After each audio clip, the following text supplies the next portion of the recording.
السلام علیکم ورحمۃ اللہ وبرکاتہ نحمده ونصلی علی رسوله الکریم اما بعد فاعوذ باللہ من الشیطان الرجیم بسم اللہ الرحمن الرحیم رب اشرح لی صدری ویسر لی امری واحلل عقدۃ من لسانی بسم اللہ من الشیطان الرجیم قد سمع اللہ قول التي تجادلك في زوجها وتشتكي إلى الله والله يسمع تحاوركما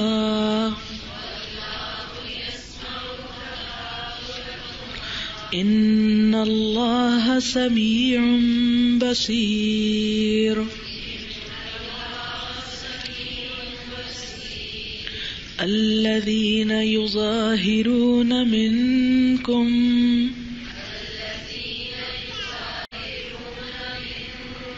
من نسائہم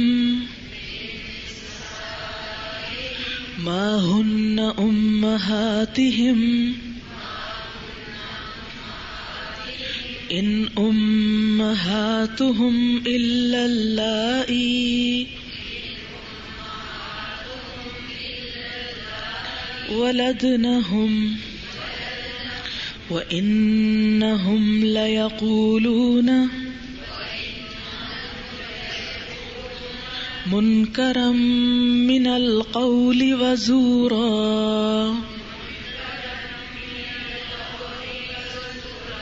وَإِنَّ اللَّهَ لَعَفُوٌّ غَفُورٌ وَالَّذِينَ يُظَاهِرُونَ مِن نِّسَائِهِمْ ثُمَّ يَعُودُونَ لِمَا قَالُوا فتحرير رقبة من قبل أن يتماسا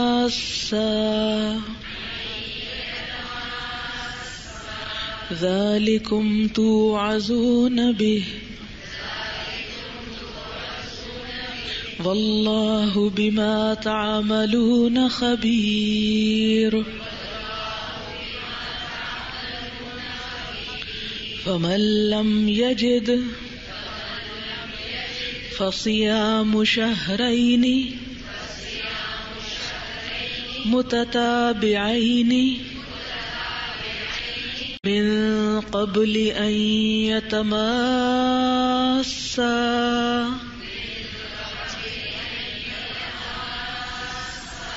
فمن لم يستطع فإطعام 60 مسكينا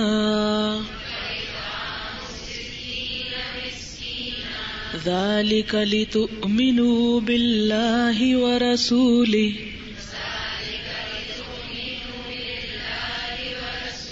وتلك حدود الله وللكافرين عذاب أليم ان الذين يحادون الله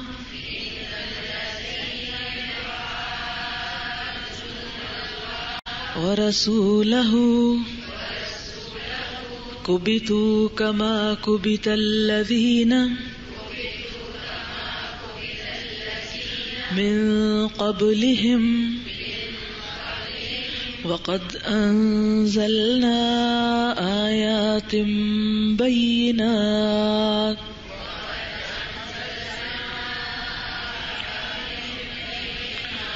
وللكافرين عذاب مهين یوم یبعثهم اللہ جمیعا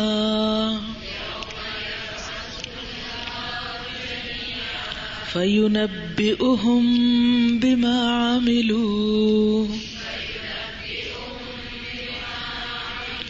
احصاہ اللہ ونسوہ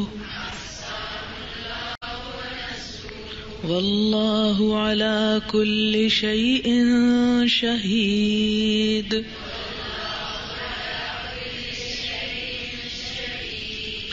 شروع کرتی ہوں اللہ کے نام سے جو بے انتہا مہربان نہایت رحم فرمانے والا ہے.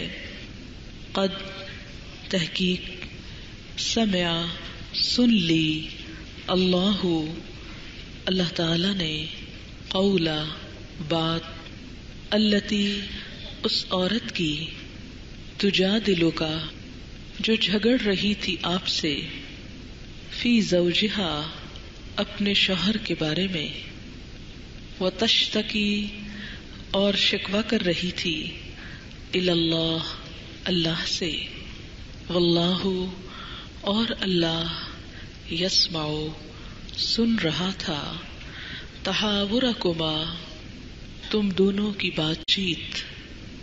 ان اللہ بے شک اللہ تعالی سمیع سننے والا ہے بصیر دیکھنے والا ہے. الذین وہ لوگ یظاہرون جو ظہار کرتے ہیں منکم تم میں سے من نسائہم اپنی بیویوں سے ما ہن نہیں ہے وہ امہاتہم ان کی مائیں ان امہاتہم نہیں ان کی مائیں الا اللائی مگر وہی عورتیں ولدنہم جنہوں نے پیدا کیا ان کو وانہم اور بے شک وہ لیقولون البتہ کہہ رہے ہیں منکرن منکر ناپسندیدہ من القول بات میں سے وزورا اور جھوٹ وان اللہ اور بے شک اللہ تعالی لعفو البتہ معاف کرنے والا ہے غفور بخشنے والا ہے.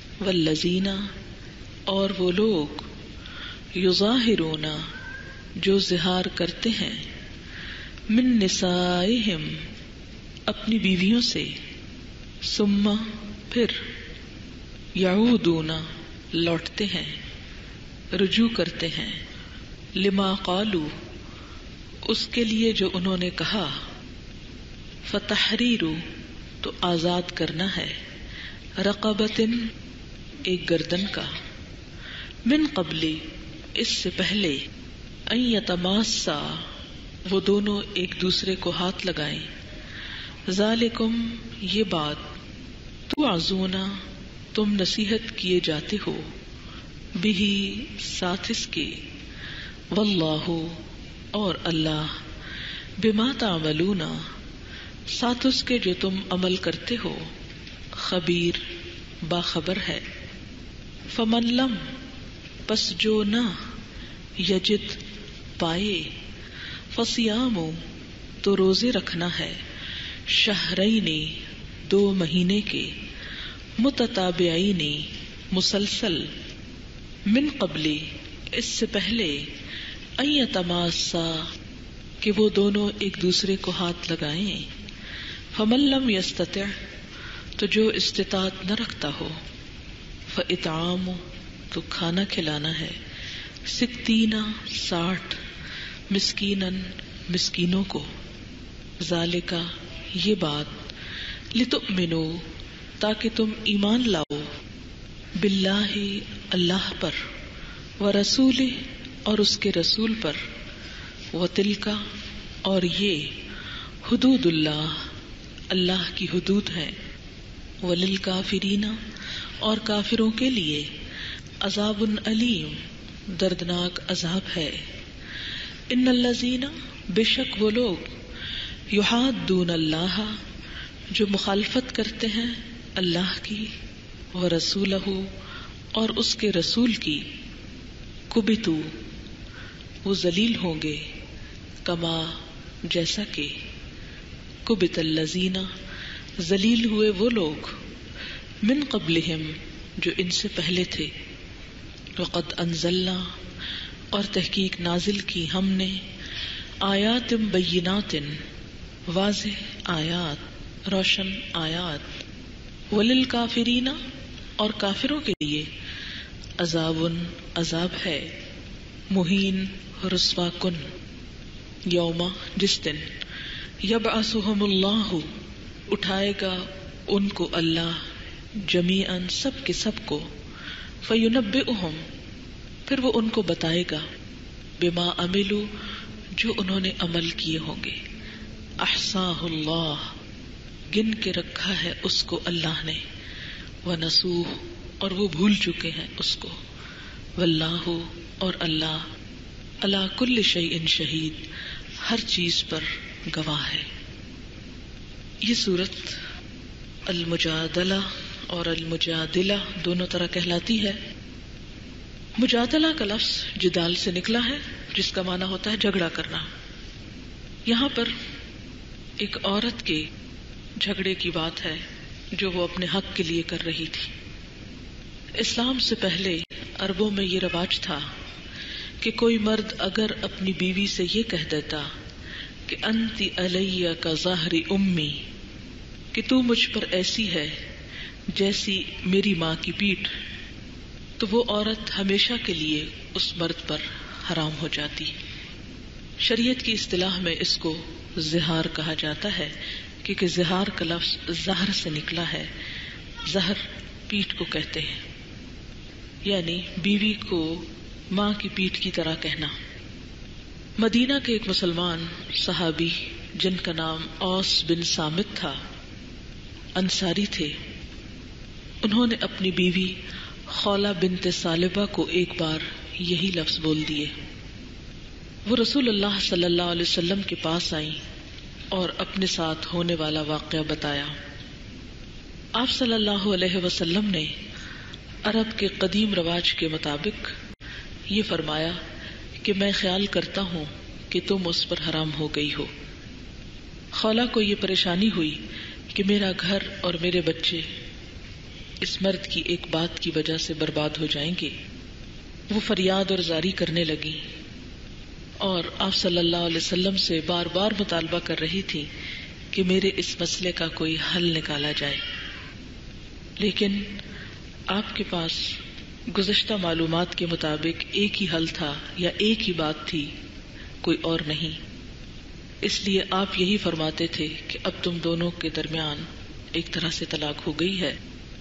اس پر یہ آیات اتری اور زہار کے بارے میں اسلام کا حکم بتایا گیا۔ بات یہ ہے کہ اس واقعے سے کئی باتیں پتہ چلتی ہیں۔ پہلی بات تو یہ کہ قد سمع اللہ، یقیناً سن لی اللہ نے، قول اللتی، بات اس عورت کی، تجادلک جو تجھ سے جھگڑ رہی تھی، فی زوجہا اپنے شوہر کے معاملے میں۔ اس سے کیا پتہ چلتا ہے کہ اللہ تعالیٰ سنتا ہے، پکارنے والا خواہ مرد ہو یا عورت ہو۔ جب بھی کوئی دکھی انسان کسی کا ستایا ہوا، کسی کا ڈسا ہوا اپنی فریادیں اللہ سے کرتا ہے تو اللہ اس فریاد کو سنتا ہے۔ اور ایک بندہ مومن کے لیے سب سے پہلی اور آخری جگہ بھی کیا ہے کہ وہ سارے دکھوں اور غموں اور مشکلات کو اپنے رب کے سامنے بیان کرے۔ صحابہ کرام کا طریقہ کیا ہوتا تھا کہ اگر جوتی کا تسمہ بھی ٹوٹتا تھا تو وہ اللہ سے دعا کرتے تھے۔ کسی بھی مشکل میں سب سے پہلی نظر جس پہ جاتی وہ اللہ کی ذات تھی، اور دل میں یہ یقین رکھنا کہ ہر مشکل کا حل اللہ کے پاس ہے اور وہ ہر چیز پہ قدرت رکھتا ہے اور وہ کر سکتا ہے، اور اگر کوئی بندہ میرے پاس آیا مدد کو بھی تو وہ بھی دراصل اللہ کے اذن سے ہوگا، اس کے دل میں ڈالنے سے ہوگا، اس کی وجہ سے ہوگا۔ یعنی کسی انسان کے دل میں کسی انسان کے لیے جو رحمت اور شفقت ہو سکتی ہے وہ بھی دراصل اللہ ہی کی ڈالی ہوئی ہے۔ ماں اگر اپنے بچوں سے محبت کرتی تو اللہ کی ڈالی ہوئی ہے. اسی طرح کوئی انسان کسی کی خدمت یا مدد کے لیے آتا ہے تو وہ بھی خیال اللہ ہی ڈالتا ہے. دینے والے کو بھی اگر کسی نیکی کی توفیق ہو جائے، کسی کے ساتھ کوئی بھلائی کرنے کی، تو وہ بھی اس کو اپنا کمال نہ سمجھے، اللہ کا احسان سمجھے کہ اس کی توفیق سے مجھے نصیب ہوا کہ میں کوئی نیکی کا کام کر سکوں. ایسا کرنے سے کبھی بھی انسان کے اندر نیکی کا تکبر اور غرور نہیں آتا. اور تکبر اور غرور ایسی چیز ہے کہ جو اللہ تعالیٰ کو سخت ناپسند ہے. بندوں کے لیے کہ وہ اپنی بڑائی کا اظہار کریں یا اپنے آپ کو بڑی چیز سمجھے یا خود کو دوسروں سے بہتر سمجھے، یہ بندگی کی حدود سے باہر نکلنا ہے. تو اللہ تعالیٰ سنتا ہے. اللہ نے سن لی ایک عورت کی بات اور اسی انداز سے فرمایا قد سمع اللہ قول التی، اور کیا کہہ رہی تھی؟ تجادلک فی زوجہا، جو تم سے اپنے شوہر کے معاملے میں جھگڑا کر رہی تھی. یعنی اسلام نے عورت کو نہ صرف یہ کہ اپنے اوپر ہونے والے ظلم کی شکایت کا موقع دیا، بلکہ اس شکایت کو سنا بھی. تو اس سے کیا پتہ چلتا ہے؟ اگر کسی عورت پر اس کا شوہر کوئی ظلم کرتا ہے، اس کا کوئی حق مارتا ہے، تو اس عورت کو اختیار دیا گیا ہے، اس کو حق ہے. وہ کتنی عقل مند تھی. ہم جیسوں پہ اگر کوئی مشکل آتی ہے تو ہم کس کے پاس جاتے ہیں؟ ہر ایک کے ساتھ بات کرتے ہیں. اچھا اس کا نتیجہ کیا ہوتا ہے؟ کوئی کچھ کہتا ہے، کوئی کچھ کہتا ہے، کوئی کچھ کہتا ہے، اور مسئلہ پہلے سے بھی زیادہ گمبھیر ہو جاتا ہے، زیادہ مصیبت پڑ جاتی ہے اور الجھاؤ بڑھ جاتے ہیں اس میں. تو ہمیشہ مسئلہ اس کے پاس لے کے جانا چاہیے کہ جو مسئلہ حل کر سکتا ہو.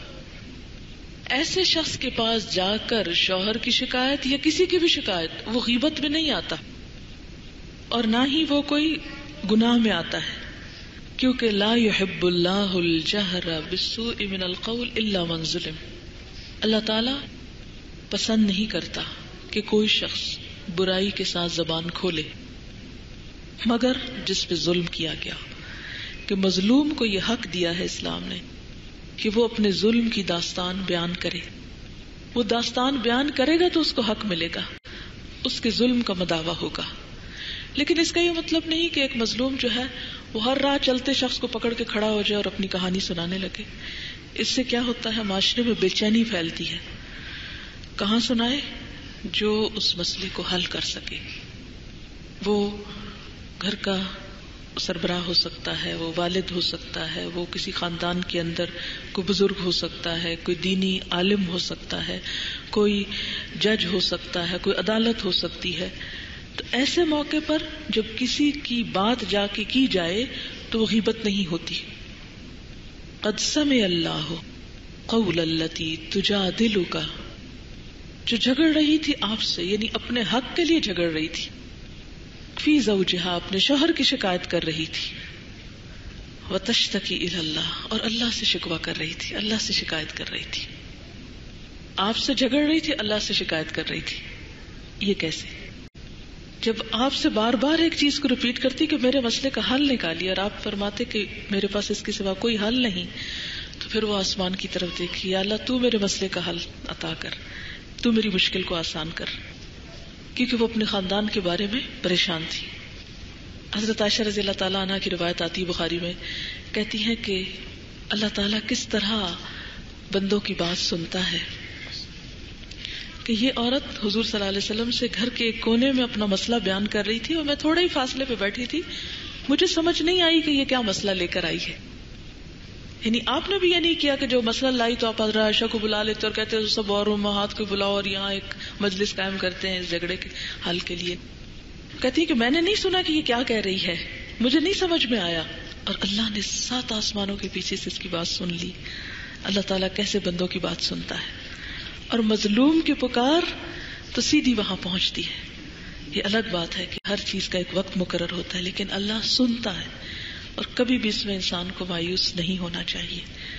سارے اللہ کی مخلوق ہیں، اللہ کے بندے ہیں. وتشتکی الی اللہ، واللہ یسمع تحاورکما، اور اللہ تم دونوں کی گفتگو کو سن رہا تھا. ان اللہ سمیع بصیر، یقیناً اللہ سننے والا ہے، دیکھنے والا ہے.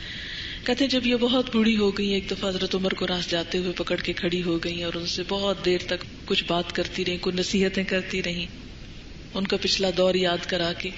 تو صحابہ کرام جو حضرت عمر رضی اللہ تعالیٰ عنہ کے ساتھ تھے تو وہ کہنے لگے کہ یہ کون خاتون ہے جو امیر المومنین خلیفہ کو پکڑ کے کھڑی ہو گئی ہیں. اور اس پر حضرت عمر نے کہا کہ انہیں کچھ نہ کہو، یہ وہ عورت ہے جس کی پکار اللہ نے 7ویں آسمان پہ سنی تھی، تو میں اس کی بات کیوں نہ سنوں. اس سے پتہ چلتا ہے کہ اللہ تعالیٰ نے ایک عام عورت کو بھی کتنی عزت اور کتنا مقام عطا کیا ہے، اور کس طرح ایک مظلوم کی داد رسی کی ہے، اور کس طرح اس کی فریاد سنی ہے. ہمارے ہاں عام طور پر جب بیٹیاں ہی یا عورت کوئی جھگڑا یا کوئی مسئلہ یا کوئی پریشانی لے کر آتی ہے تو عموماً اسی کا قصور بتا دیا جاتا ہے، یا اس کو دبا دیا جاتا ہے، یا اس کا حل نہیں نکالا جاتا، یا یہ ہے کہ دوسری طرف اس کو کوئی مدد فراہم نہیں کی جاتی. اس کا یہ مطلب نہیں ہے کہ چھوٹی چھوٹی باتوں پر انکریج کیا جائے اور مسئلے کھڑے کر لیے جائیں صرف ہمدردی حاصل کرنے کے لیے یا توجہ حاصل کرنے کے لیے، لیکن جہاں حقیقی مسئلہ ہو اس کو اگنور بھی نہیں کرنا چاہیے اور اس کا حل تلاش کرنا چاہیے. خصوصاً ایسی جگہیں جہاں بچیوں پہ مار پیٹ ہوتی ہے بسا اوقات، یا ظلم و ستم ہوتا ہے، یا تکلیف دہ ماحول پیدا ہو جاتا ہے، تو رشتہ داروں کا، خاندان کا، برادری کا، عام مسلمانوں کا فرض بنتا ہے کہ وہ مظلوم لوگوں کی، خواہ وہ یتیم ہو یا عورت ہو یا کوئی بھی ہو معاشرے کا، اس کی مدد کی جائے، اس کو سمجھایا بھی جائے اور اس کا حل نکالا جائے. پھر فرمایا الذین یظاہرون منکم من نسائہم ما ہن امہاتہم. اب اللہ تعالیٰ اس مسئلے کا حل لاتے ہیں. اب قانون اترتا ہے کہ اس موقع پر کیا ہوگا. اس سے ایک اور بات بھی پتہ چلتی ہے کہ اسلام کے جتنے بھی قوانین ہیں وہ بہت نیچرل وے میں آئے. مسئلہ پیش آیا اور اس کا حل پیش کیا گیا، اور وہ چیز پھر باقی نسلوں کے لیے قانون بن گئی. اس میں بھی اللہ تعالیٰ کی مصلحت تھی. اگر یہ خاتون مسئلہ نہ لاتی اور گھر میں ہی کوئی اس کے ساتھ طے کر لیتی یا اس کو ایک طرح سے دبا جاتی تو شاید یہ قانون نہ بنتا. اسی لیے کسی بھی ایسی سچویشن کو جو بسا اوقات بظاہر ناپسندیدہ نظر آتی اس کو اپنے حق میں برا نہیں سمجھنا چاہیے. اب ان کے اوپر جب یہ مسئلہ ہوا اور وہ پریشان ہوئی اور وہ تکلیف میں مبتلا ہوئی تو انہوں نے رہتی دنیا تک کے لیے قانون بننے کا سبب پیدا کر دیا. یعنی بظاہر ان پہ ظلم ہوا لیکن ان کی وجہ سے کتنے لوگوں کا بھلا بھی ہو گیا. اور عام طور پر اکثر لوگوں کے ساتھ ایسے چھوٹے چھوٹے مسائل پیش آتے ہیں، ایسی باتیں ہو جایا کرتی ہیں جو بڑی ناپسندیدہ اور انوانٹیڈ ہوتی ہیں. انسان نہیں چاہتا کہ وہ زندگی میں آئیں لیکن وہ آ جاتی ہیں. اس میں بھی انسان کے لیے ایک سبق ہوتا ہے، ایک سیکھنے کی چیز ہوتی ہے. اسی لیے مومن ہر حال میں اطمینان سے رہتا ہے. اچھے حالات ہو تو، تکلیف دہ حالات ہو تو، اگر نعمت ملے تو شکر ادا کرے، تکلیف آئے تو صبر کرے کہ اس میں میرے رب نے ضرور میرے لیے کوئی بھلائی رکھی ہوگی، اس میں ضرور میرے لیے کوئی خیر کا پہلو ہے. اللہ تعالیٰ ضرور میرے لیے کچھ ایسی چیز نکالنا چاہتا ہے کہ جو میرے لیے اور دوسروں کے لیے بھلے کا سبب بنے. اب یہ قانون آتا ہے. اللہ تعالیٰ فرماتے ہیں تم میں سے جو لوگ اپنی بیویوں سے زہار کرتے ہیں، ایسا لفظ بولتے ہیں، وہ ان کی مائیں نہیں بن جاتی، وہ ان کی مائیں نہیں ہو سکتی. کبھی کسی کے کہنے سے بھی کوئی ماں بن سکتی ہے؟ یعنی بیوی ماں کیسے ہو سکتی ہے؟ فرمائے ان امہاتہم الا اللہ ولدنہم، ان کی مائیں تو وہی ہیں جنہوں نے ان کو جنا ہے. وَإِنَّهُمْ لَيَقُولُونَ مُنْكَرًا مِنَ الْقَوْلِ وَزُورًا، اور ایسا کہنے والے، بیوی کو ماں کہنے والے، بہت نامعقول اور بہت ہی جھوٹی بات کہتے ہیں. یعنی ایسا کہنا بھی جھوٹ ہے اور ایک غلط بیانی ہے، ناپسندیدہ چیز ہے. منکر کس کو کہتے ہیں؟ عام زبان میں برائی کو کہتے ہیں، جو ناقابل قبول ہو، نامعقول چیز کو لیے بھی منکر کا لفظ استعمال ہوتا ہے. یعنی یہ تو عقل میں آنے والی بات ہی نہیں کہ کوئی شخص اپنی بیوی کو ماں کہے، کہ وہ اس کی ماں کہنے سے وہ ماں بن جائے. یہ نہیں ہو سکتا. وَإِنَّ اللَّهَ لَعَفُوٌّ غَفُورٌ. لیکن اگر غصے میں، غلطی میں، بھول میں کوئی ایسی بات ہو گئی اور کوئی شخص پھر معافی مانگ لے تو اللہ معاف بھی کر دیتا ہے، کیونکہ انسان ہے، کمزور ہے، زبان سے بسا اوقات ایسی باتیں نکل بھی جاتی ہیں. اور والذین یظاہرون من نسائہم ثم یعودون، وہ لوگ جو اپنی بیویوں سے زہار کرتے ہیں پھر اب رجوع کرنا چاہتے ہیں. غلطی کو ریئلائز کر لیا، محسوس کر لیا، مان لیا، اب پلٹنا چاہتے ہیں کہ ہم اب اپنے ہی کہے سے باہر نکلنا چاہتے ہیں کہ جو ہم نے کہا تھا غلط کہا تھا، ہم اس سے توبہ کرتے ہیں اور اپنی خاندانی ازدواجی زندگی کو بحال کرتے ہیں. تو اب صرف ایک لفظ سے واپس نہیں پلٹ سکتے. اب کیا کرنا ہوگا؟ جرمانہ دینا ہوگا. ایک لفظ، کتنا بڑا جرمانہ؟ فتحریر رقبۃ من قبل ان یتماسا، ایک گردن آزاد کرو. کیا ہے؟ بول ہی ہے نا. بیوی کو تم میری ماں ہو، ایک بول، اور ایک بول جو عورت کو ستا جائے، اس بول پر کتنی بڑی پینلٹی ہے. ایک غلام آزاد کرو.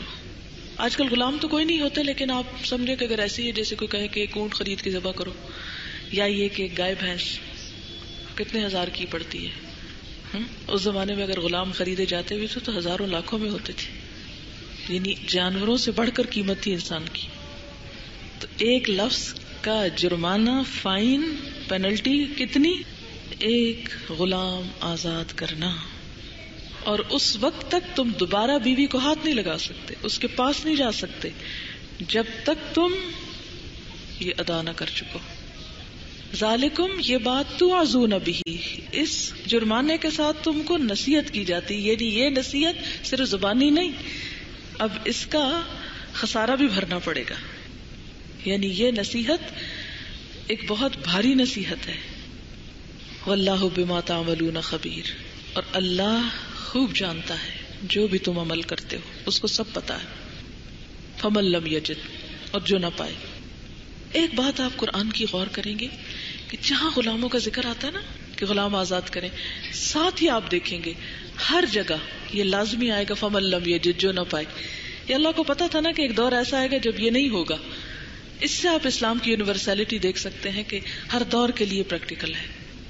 اور ویسے بھی مالی اعتبار سے بھی جو شخص نہ خرید سکے، نہ کر سکے، اب وہ کیا کرے؟ فمن لم یجد فصیام، وہ روزے رکھے. جسمانی سزا پہلے جیب پہ، جیب اگر اجازت نہیں دیتی تو پھر جسم پہ بھگتے. کتنے روزے؟ رمضان کے 1 مہینے کے ہوتے ہیں، یہاں فرمایا شہرین، 2 مہینے، اور 2 بھی کیسے؟ متتابعین، ایک سٹریچ میں، ایک نہیں چھوڑ سکتے. ایک بھی چھوڑ دیا تو کیا ہوگا؟ پھر دوبارہ رکھنے پڑیں گے سارے کے سارے.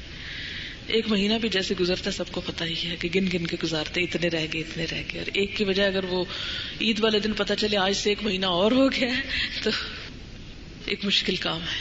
کبھی سوچا آپ نے یہ 2 مہینے کے روزے کس کو رکھنے کے لیے کہا جائے؟ جس نے ایک لفظ بولا، بیوی کو ماں کہا، عورت کو ستایا، اس کو یہ فائن کیا جا رہا ہے. یہ اتنی سخت باتیں کیوں کی گئی؟ تاکہ آئندہ کوئی ایسی بات نہ کرے، آئندہ اس تعلق کو مذاق نہ سمجھے. کیونکہ بسا اوقات کیا ہوتا ہے، چھوٹی چھوٹی بات پہ شوہر کہتے ہیں تم یہ کر لو ورنہ میں تم کو طلاق دے دوں گا، تم یہ کر لو ورنہ گھر سے نکال دوں گا، یہ کر لو ورنہ یہ کر دوں گا، وہ کر دوں گا. اور بعض بیچاری عورتوں کی تو زندگی حرام اور تلخ ہو کے رہ جاتی ہے کہ وہ ساری زندگی ایک خوف کے مارے کانٹوں پہ زندگی بسر کرتی ہے کہ چھوٹی چھوٹی بات آنسو روتی ہے. میرے پاس کئی ایسے واقعات آتے ہیں جن کو دیکھ کے دل بہت ہی کڑتا ہے. لیکن اس کا حل کیا ہے؟ یہ تعلیم، یہ قرآن، اس کو عام کیا جائے. صرف عورتوں کو نہیں، مردوں کو بھی پتا چلے کہ عورت کے حقوق کیا ہیں. پھر من قبل ان یتماسا، اب 2 مہینے کے روزے رکھ کے بیوی کے پاس آ سکتے، یعنی 2 مہینے کے لیے بیوی بھی حرام ہے ابھی جب تک تم یہ روزے رکھ نہ چکو. فمن لم یستطع، اور جس کی یہ استطاعت میں بیمار ہے، مثلا شوگر کا مریض ہے، دائمی بیمار ہے، روزے نہیں رکھ سکتا، اب کیا کرے؟ فاطعام 60 مسکینا، 60 مسکینوں کو کھانا کھلائے، یعنی 60 مسکینوں کو کھانا دینا ہوگا. یہ دو گے، صدقہ کرو گے، کفارہ دو گے پھر اپنے لفظوں کو واپس لے سکتے ہو. تو اس سے کیا پتہ چلتا ہے کہ بسا اوقات ہم زبان سے ایسے ایسے لفظ بول جاتے ہیں کہ جن کو ہم بہت معمولی سمجھتے ہیں, ان کی کوئی اہمیت نہیں سمجھتے, حالانکہ کچھ باتیں اللہ تعالیٰ کو اتنی ناگوار ہوتی ہیں. جیسے حدیث میں آتا ہے کہ بعض اوقات انسان اپنے منہ سے ایک ایسا لفظ بول دیتا ہے بے خبری میں, اس کو احساس بھی نہیں ہوتا میں نے کیا کہہ دیا, اور وہ اللہ تعالیٰ کو اتنا ناگوار ہوتا ہے, اتنا ناگوار ہوتا ہے کہ اس کی وجہ سے وہ جہنم کی اتھاہ گہرائیوں میں پھینکتا ہے انسان کو. تو انسان کو کبھی بھی تکبر, دوسروں کے ساتھ ظلم و ستم اور ایسی بات نہیں کرنی چاہیے کہ جس سے دوسرے ہرٹ ہوں, خواہ وہ اپنی بیوی کیوں نہ ہو. اچھا, بیوی کی بات اور مثال اس لیے بھی کہ عموماً شادی کے بعد کیا سمجھا جاتا ہے کہ عورت ہم سے کمتر, ہم اس کے ساتھ جو چاہیں کریں, کون پوچھنے والا ہے ہم کو. اور خصوصاً ایسی بچیاں جن کے پیچھے ان کے ماں باپ کی سپورٹ نہیں ہوتی, یا یہ ہے کہ کمزور ہوتی ہیں کسی بھی اعتبار سے. تو یہاں پر اللہ تعالیٰ نے یہ قانون بتا کے واضح کر دیا. پھر فرمایا ذالک, یہ سب پینلٹی کیوں ہے, لتؤمنوا باللہ ورسولہ, تاکہ تم ایمان لاؤ اللہ اور اس کے رسول پر.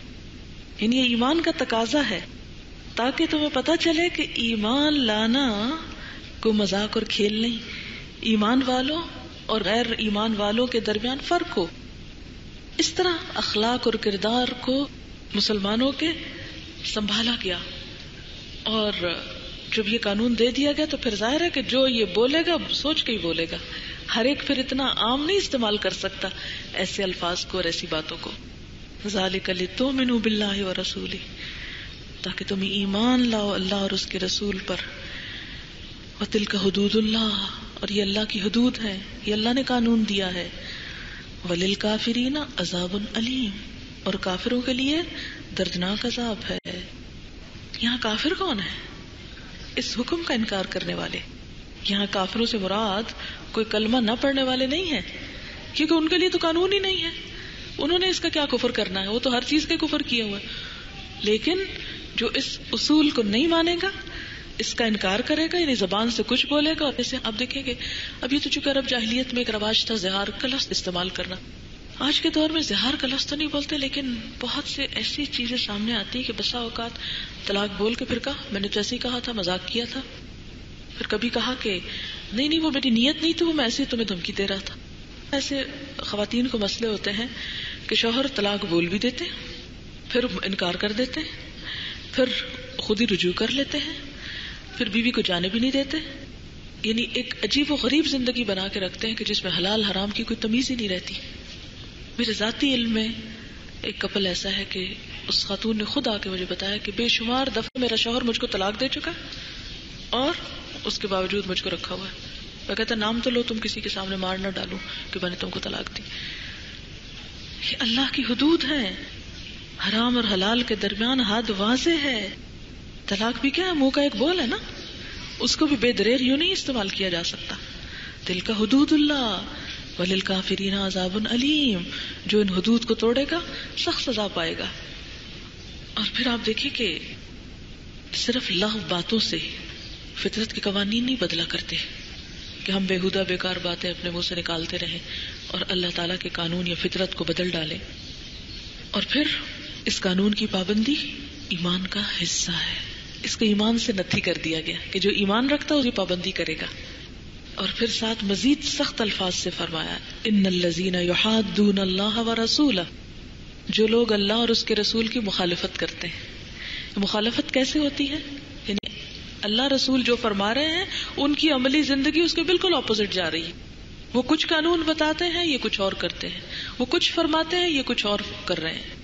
کبتو, وہ ذلیل ہوں گے, رسوا ہوں گے.